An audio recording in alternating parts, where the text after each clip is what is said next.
Thank you so much, Suzanne, and good morning, everyone. First I want to thank the Archdiocese of St. Louis, Catholic Divorce Ministry, St. Joseph Catholic Radio, and of course, Pauline Books and Media for sponsoring this conference. And I so much appreciate you being here and your interest in helping these young people. I'm very, very passionate about this work, primarily because I know from my own experience how challenging this journey is for children to navigate fully. And I firmly believe they cannot do so without relying on their faith. And our church, as we know, provides such rich teachings to guide them in this regard. This morning, I'm going to bring you into the world of these children, focusing on ages 9 through 12, look at their needs in going through separation and divorce, how we can support them through it, and then we'll have time for Q&A at the end, and love to hear your comments as well. I'd like to start by having you think about this example. Imagine a 10-year-old boy, we'll call him Tony, whose parents have been divorced for a year. Tony sees his dad every other weekend and every Wednesday. They usually have dinner at a restaurant. Tony's parents are having a lot of difficulty communicating with one another, though. Whenever they need to talk, they insist that Tony deliver messages for them. And they also ask Tony, what is the other one doing? Tony certainly doesn't like it when his parents do this, but he cooperates because he doesn't want to upset them even more. Every time Tony's parents see one another, they fight. Mom usually criticizes Dad for being late, calls him Mr. Fun. Then Tony's dad complains about the child support being too high, and he wants to know what is she spending all this money on. He also calls her boyfriend her office squeeze. Now, Tony thinks this name calling is what caused his parents to divorce. He's always been a good student and always done all the chores he's been asked to do, but lately he's arguing with his mom about them. He wants to know, why does he have to do them when she wants them done? And why is he stuck doing the same chores all the time? He feels like his mom never listens to what he says. It gets him so mad that he says, all you care is about dumping those chores on me so you can be with your office squeeze and have fun. Tony's acting differently at Dad's house, too. He and his dad used to do a lot of fun things together, but now whenever Tony's with his dad, he's not interested in doing those fun things anymore. He's lost all interest in soccer, and he wants to quit the team. His grades have really dropped at school also. He still goes to church every Sunday because Mom makes him go, but other than that, God isn't part of his life anymore. So let's talk a little more about Tony. First, there are 5 things you may not know about him. Even though he's at an age where intellectually he understands that divorce is an adult problem, being put in the middle of his parents' conflict is making him feel that he's the cause of their fights. And on a deeper level, because his parents are not communicating constructively, Tony no longer has that secure emotional base that's going to support his exploration of the world and his relationships with others. So as a result, he is really withdrawing. He lacks confidence in himself. He's just not doing the normal pursuits for a boy his age. It's like if you picture driving over a massive bridge without any guardrail. That's how this young boy feels. You just don't feel safe in moving forward. It's interesting to note that girls this age often cope quite differently than boys. And usually girls are going to push away that anger and that sadness, and they're focusing on being understanding and cooperative and helpful to their parents. But this can put them in that adult role of a confidant or a co-parent, which of course is going to involve them in a divorce in inappropriate ways. I definitely fell into that pattern, which people refer to as a perfect child pattern. I was so concerned with taking care of my parents and helping around the house because for me, all of that caretaking was my way of trying to hold my family together and not create any more problems for us. So what happened for me and what happened for many, what happens for girls in general is why initially they may seem to be adjusting well to the separation or divorce. It's a common tendency for girls to push those feelings underground, and they actually delay coming to terms with those feelings until they enter their first serious relationship and they start dating. Judith Wallerstein, who is a pioneer in divorce research and a therapist, she refers to this as the sleeper effect. And she says it manifests itself by intense anxiety and fear about betrayal in relationships. According to Wallerstein, this is when young women may trap themselves in unsatisfactory relationships, all in order to protect themselves from rejection, abandonment, and betrayal. And I can tell you from my own dating experience in my 20s, before I was so blessed to meet my wonderful husband, that this sleeper effect is incredibly, incredibly real. And I feel it's a large reason why the divorce rate for women is so high. What essentially can happen is that they choose wrong because they're afraid to choose right. That way they can't get hurt a second time. Getting back to Tony, a second thing you may not know about him is, although he doesn't vocalize it, this bad-mouthing is taking an incredible emotional toll on him because he loves both his parents. Like most children, he's already put in a loyalty conflict to begin with. Well, when he hears that bad-mouthing, or he's asked to be a messenger or a spy, that's going to intensify the conflict. It also intensifies his guilt and his shame because each parent is repeatedly asking him to be disloyal to the other. His anger is at odds with his love for his parents. It's also creating a very huge internal conflict for him. He's trying to alleviate that conflict by arguing with his mom about the chores and withdrawing from his dad. And these are his ways of getting even with his parents and giving him something that he can control. Sometimes, of course, we see children this age, they'll take their anger out on younger siblings or maybe their peers at school. All of these outlets are so much safer than expressing that anger directly to parents, and especially for young people this age, because they're so aware of that power differential with their parents. And do you remember the comment Tony told his mom about doing the chores that made her mad? Remember that? Said, you just want me to do all the work so you can be with your office squeeze? And who does that sound like? Sounds like Dad, right? Often boys who are missing their fathers will become like them in order to feel close to them. And Tony's doing this by adopting Dad's same attitude about Mom's boyfriend. And also, given all the anger between his parents, it's very likely Tony's hearing some pretty derogatory comments about Dad from his mom, which in turn is going to weaken that father-son bond. Boys have actually been found to suffer much more severe negative consequences than girls for this reason. Dr. Warshak, who is a psychologist and author of the book Custody Revolution, says this: a mother's negative opinion of her former spouse, if conveyed to her son, can do more harm to his gender identification and his self-esteem than can the lack of contact with his father. Rarely does a boy hold a negative opinion of his father without holding the same opinion of himself.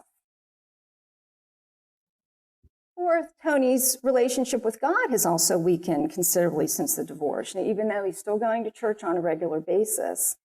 And if you ask him about it, he's going to tell you, I prayed every night for my parents to get back together, and it didn't happen, and I am really, really mad at God.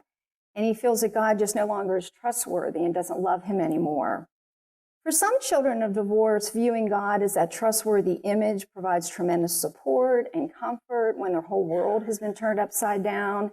But for others, it's so difficult to trust in that loving image when their own parents have failed them. And that was the case for me. Initially, when I was in the throes of my parents' constant battles as a young girl, I was graced, very much graced, with the knowledge that someday, somehow, life was going to get better. I had no idea when that was going to happen or how it would happen, but I had such a strong faith that it would. But years later, though, after my dad left home and our relationship became more tenuous, my faith really weakened. My dad kept moving farther and farther away, and I wasn't sure when I was going to hear from him. When I did hear from him, he had a lot of concerns and problems of his own that preoccupied him. So I felt left out of his life, and I projected that on God, feeling that now God was left out of his life as well. And I couldn't make sense of those changes, so I concluded, well, God didn't feel I was important, just like my dad didn't feel I was important. And I share that because it's so imperative for us to dialogue with young people about how they think about God now that this has happened, and encourage them to ask questions. They're going to have big ones, not only about their faith, but also about very practical things like, what does it mean to honor a parent who's behaving dishonorably? If God really loved me, why wouldn't God have stopped the divorce? Is the divorce God's way of punishing me?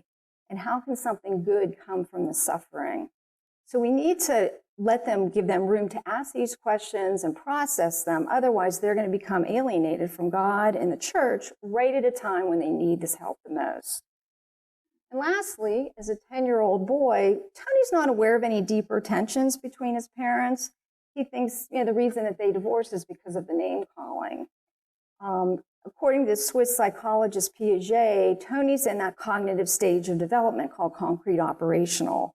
And this is where children, they can reason logically about events, but that reasoning is tied to very concrete and specific examples. So this young boy is focused only on what he can see or observe.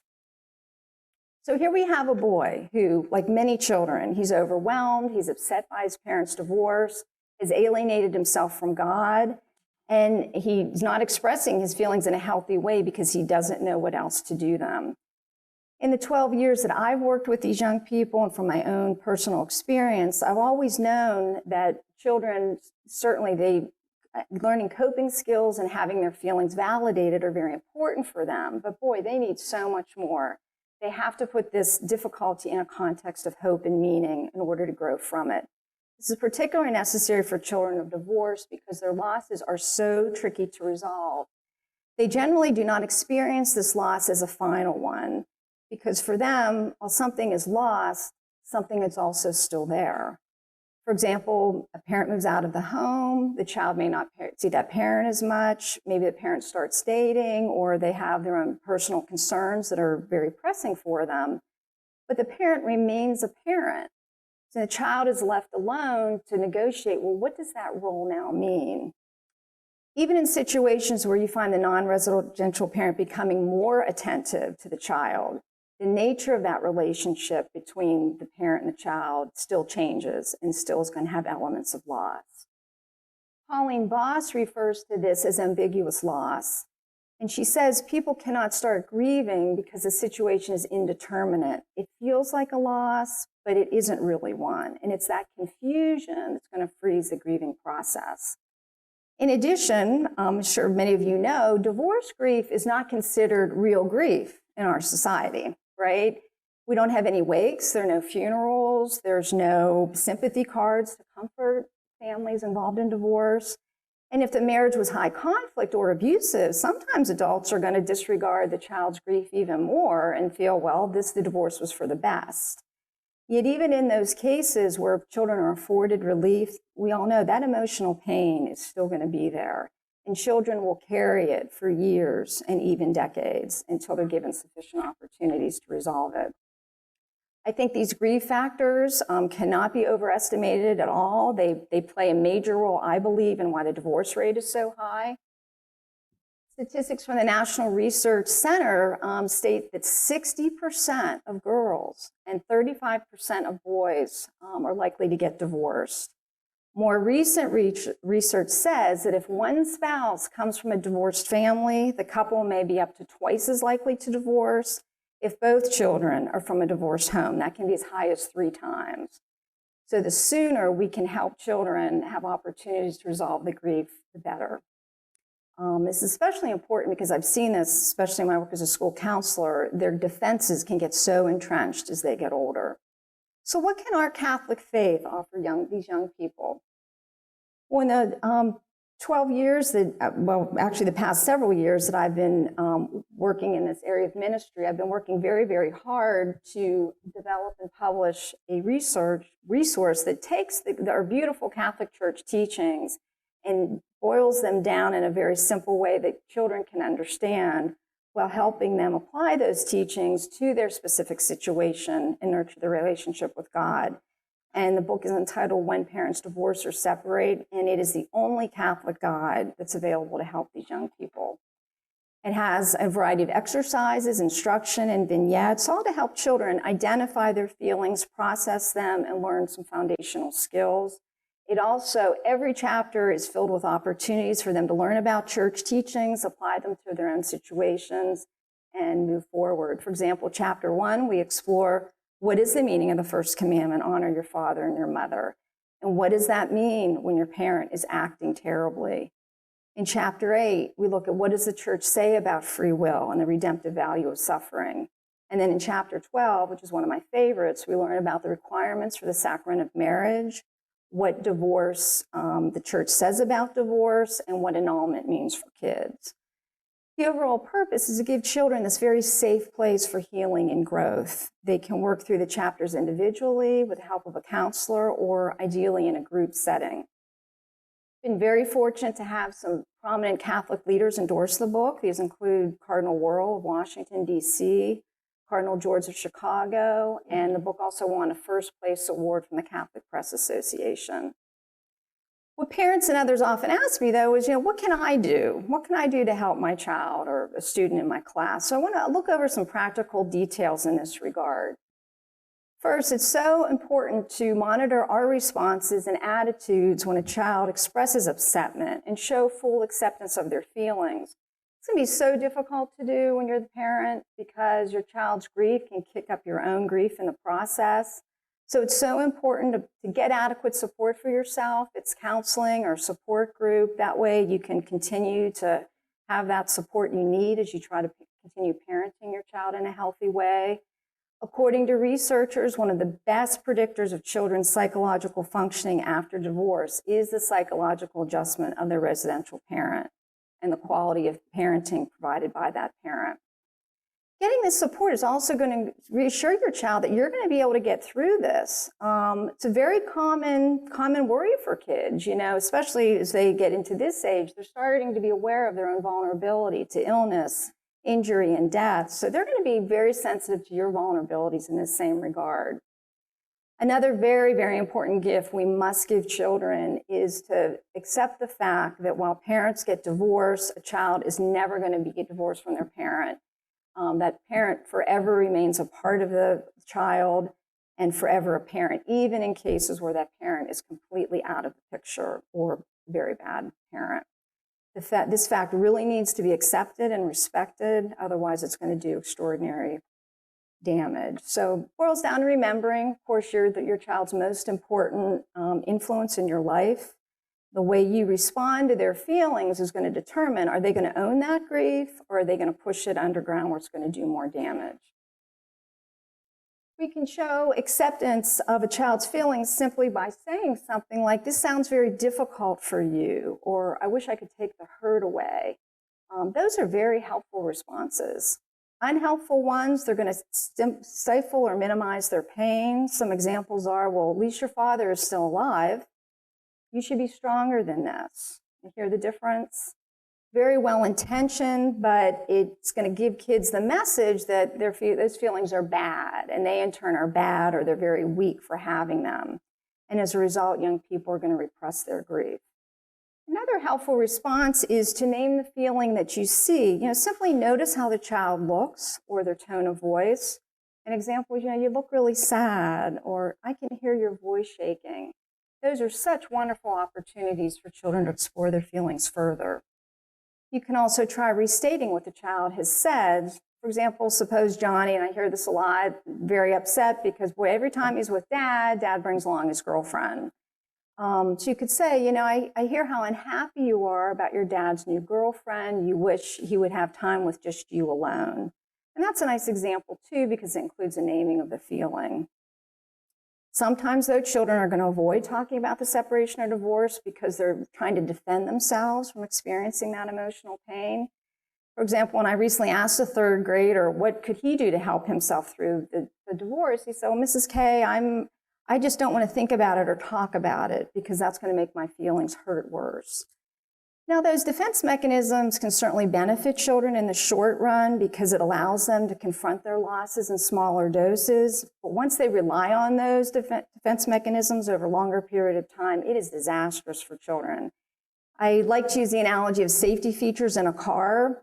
We have that airbag that's going to protect us in a collision, much like our defense mechanisms protect us when there's a loss. But if the airbag is not deflated and put back into place, we can't drive the car. So these defense mechanisms are not meant to be permanent. For children who resist talking about the separation or divorce, a good way to help them process their feelings is through displacement techniques. And these are very indirect, non-threatening forms of communication. An example is bibliotherapy, where you read books about separation or divorce with them, cinema therapy, which relies on movies and films, and then you have a discussion about them. These techniques are so helpful because it enables children to get emotionally involved in a situation similar to theirs, but since it's not their exact situation, they're better able to maintain distance from it. And this really works well for children of all ages because they're not going to be as advanced in their ability to name their feelings and also to step back, observe them analytically, and put them into words. Art activities are another wonderful displacement technique. And I brought some examples of children I've worked with I thought you'd find very interesting. This girl mentioned that she sometimes feels sad. This was during a counseling session. So I said, well, tell me a picture of what sad looks like. So here you can see she used a very dark, gloomy outfit. Colors were very interesting. Green we usually associate with feeling sick. Brown with feeling dirty or bad. That covered face might indicate shame. And what was especially interesting here is this girl was incredibly articulate, but she never vocalized that question, why did he do this, until we did this displacement technique. So that facilitated this very, very important question for her. Here's another example. I asked this child, draw me some feelings of pictures, circles of feelings you felt during the past week, and color them in the amount of time that you felt that feeling. So as we were talking, this helped her discuss, well, you know, Mom sometimes tells me inappropriate details about the divorce. And also that, you know, she learned that you can feel more than one feeling at a time, and sometimes they mix together. You can also ask children to draw before and after pictures about their families. This child did here. As you can see the before, this is me, my mom, and my sister. Dad was never really connected to us. And on the after, well, now Dad is chilling on a lounge chair, not bothered by anything. My mom and sister are going crazy, though. Here, Mom is kicking me in the back, displacing your anger at Dad onto me. So really help unearth a lot of the thoughts and feelings that children are having. My new book gives children a lot of opportunities in this regard. Each chapter opens up with a vignette related to the separation or divorce. And reading these vignettes with a child is so helpful, even if they sit there and don't say anything, you know, because you're normalizing the experience for them. The book also includes exercises and instruction, again, to help children facilitate those feelings and problems that they're having and process them further. It's like doing classwork, and I see this all the time working in a school. You're giving them a project that they're used to doing, so it normalizes the whole experience for them. Another effective intervention is to teach children to regulate and manage their own behavior. And this is where we use our I messages. It's going to focus on how we think or what we feel. And as a result, we're modeling for children a healthy way to express feelings. And they also teach them the consequences of their action. Follow a very simple format. I feel blank when you blank, because blank, I would like it if you would. So for example, say you have a child who's not doing homework anymore and you don't know what the reason is. Well, instead of automatically punishing them, you could say, you know, I feel worried and frustrated when you don't finish your homework because I want you to be successful in school. I would like it if you would tell me when you need help.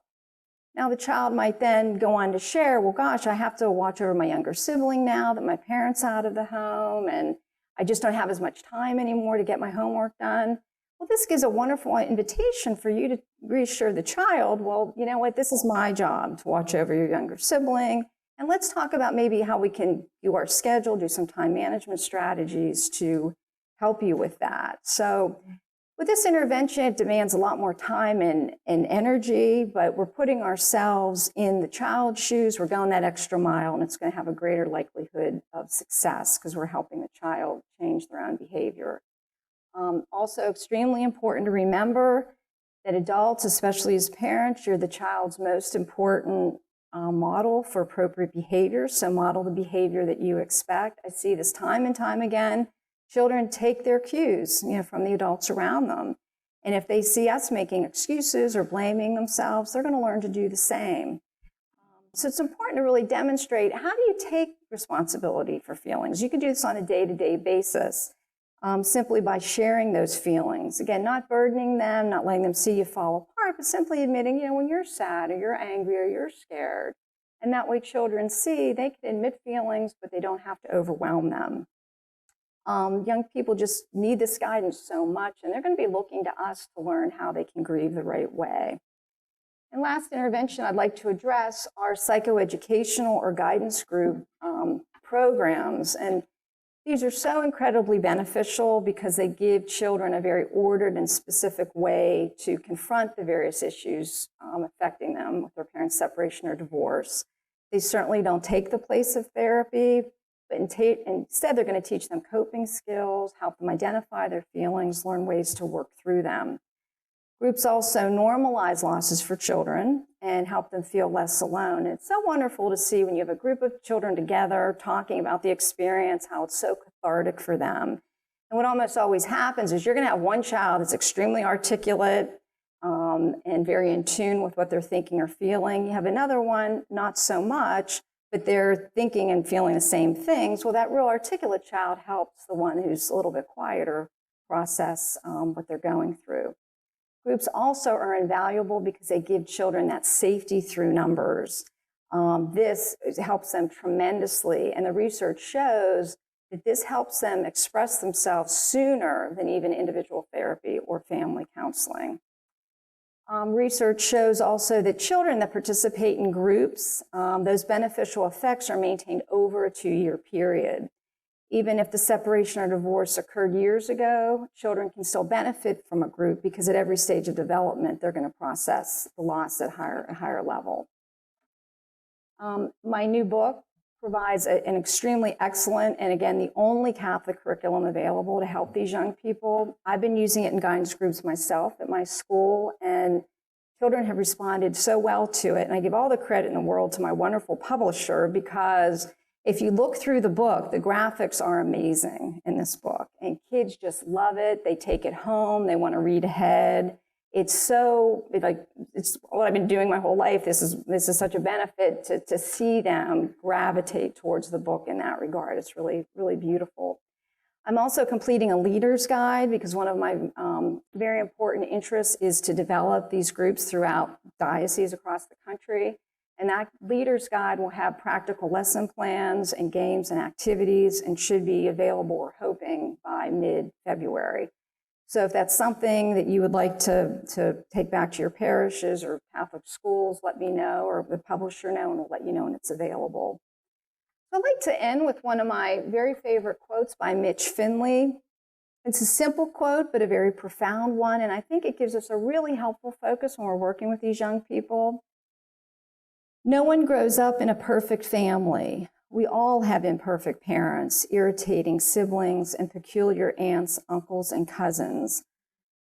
Sometimes our families give us as much to overcome as they give us the resources that we need to become independent, healthy individuals.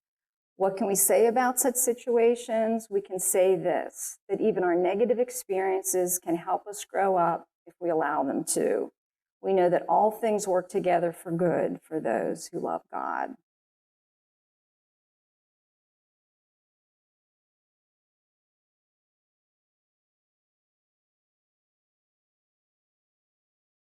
And I'd love to hear any questions or comments you might have. The question was, would I be willing to share how old I was when my parents divorced? I was 11 when they separated, and then I was 15. And in my case, it was an extremely high conflict marriage, very, very, very difficult. No, I'm not an only child. I have 2 older brothers. My middle brother is 4 years older, and my oldest brother is 8 years older. So me and my middle brother, we became kind of like war buddies going through this. And it really inspired me. I give all the credit to him in terms of starting my foundation, because that was like my lifesaver, getting through this, is having someone there to talk to, my peer, to get through it. So it's really developed my passion for making groups more available for children. Yes. They want to know the age range for the book. It's targeted mainly like ages 9 to 12, but I've also written a book for teens, but this book can also be used for teens. I think it's an essential, like, foundational book for all of them, because again, it's kind of like my pride and joy, because I interweaves the Catholic Church teachings and the faith aspects very strongly. And that was very difficult to do, to kind of crystallize church teachings for like a 9-year-old can understand. But I think it would be very helpful for teens as well. And what I also always emphasize is start the dialogue yourself. So, some parents will say, well, if you ever have questions, come and ask me. Well, no, assume they have questions or assume they want to know why it happened. And really spell that out for them and how things are going. I mean, ideally in that case, if they could maybe get in with a counselor to kind of talk about that, because sometimes their children hesitate to talk with their parents about it. But are you noticing anything now with them that you're concerned or? Okay, and that's not uncommon because children, they don't want to burden the parent, or if there are difficulties with the parent, they certainly don't want to go to the parent as well. So as long as they have, especially for teens, and that's because they're trying to individuate from their parents, anyways, as long as they have someone that they can go to and talk to and hear their story and help listen to them, it's so helpful for them. It's tough to feel this. It's even worse to be alone going through it. And I like to use it. I mean, in my case, I credit, again, my husband is like the best husband in the world, but I credit my ability to have, this is my first marriage and not being divorced today because I learned so much from my parents' divorce. So it's an incredible teaching tool, for kids. And certainly as they get older, you can share more about what happened and help them learn from it, help them grow from it, turn it into a positive. My dad, they're both single now. My mother never remarried. My dad, unfortunately, married and divorced a couple times more. So, so the question is, how do we recruit children for these programs that are so invaluable? There's a couple different things you can do. I know in several other dioceses, I would do like a retreat program, like in Washington, Harrisburg, Pittsburgh, we would do a youth retreat, a day retreat. Kind of gives them a sample of what it's like, because kids, this is like going to the dentist. I mean, they're not going to want to go. They know it's going to hurt, right? And then you might have parents, oh, well, I don't want them to go if they, if they don't want to. So a lot of it, it's a two-pronged approach, educating the parents that, if you don't get those regular teeth cleanings, that cavity's going to turn into a root canal, and the child really needs to address this. That's really important. And then letting children, they have to, it's hard because that first session, I know children are always apprehensive and they come kind of kicking and screaming, but if you just get them there once, then they really enjoy it. And when I finish a group, they're like, Mrs. K, can we do another 8 weeks? They really need that. So I like the idea of a day retreat for that reason, provided you have a follow-up group to offer them. Because then when you have, like, say, 20 or 25 children together, again, it's a little bit more comforting for them. And plus, parents feel, well, geez, I don't have to commit to 6 sessions or 8 sessions. So that could be a way to go about it. But a lot of it is really educating, parents, talking with them about it and expressing the importance of it. And then sometimes what's great, even if you have a small number to start, having those children become then your kind of like your marketing tools and saying, boy, this is how I felt. I came, I loved it. And having other children then join from that prospect. Yeah, the question was, do I speak with parents also? Yeah, and definitely in both of my programs, the retreat and the groups, there is a parent component. And certainly with the groups, well, you always want to screen, to find out that maybe the child, make sure they don't need more intensive intervention like therapy. But that's what I'll do. I'll use that time when I screen the child, to talk with the parent. And then for my groups, I always email the parent, let them know what we discussed. And at the end, we have a closing session with just the parent and the child. Because you're right on the mark. It's got to be a family systems perspective. It's great to work individually with the child, but you got to work with what happens when they go home. And when I do groups, I actually offer them on a Saturday, which is nice because sometimes I'll see both parents and I'll see them kind of interacting. I'll get another view of what the child's world is like. So thank you for bringing that up. The thing is, what about the problem of kids taking sides? And usually, unfortunately, mom usually gets the brunt of that, right? Because maybe the child isn't, mom's maybe with the child and they feel mom's never going to leave. And we have a chapter here about reasons for separation and divorce that is very helpful in that regard, chapter 3, that helps to go over that and being caught in the middle a lot of times. And anger as well. So you always kind of got to go deeper. What is the deeper reason behind that anger?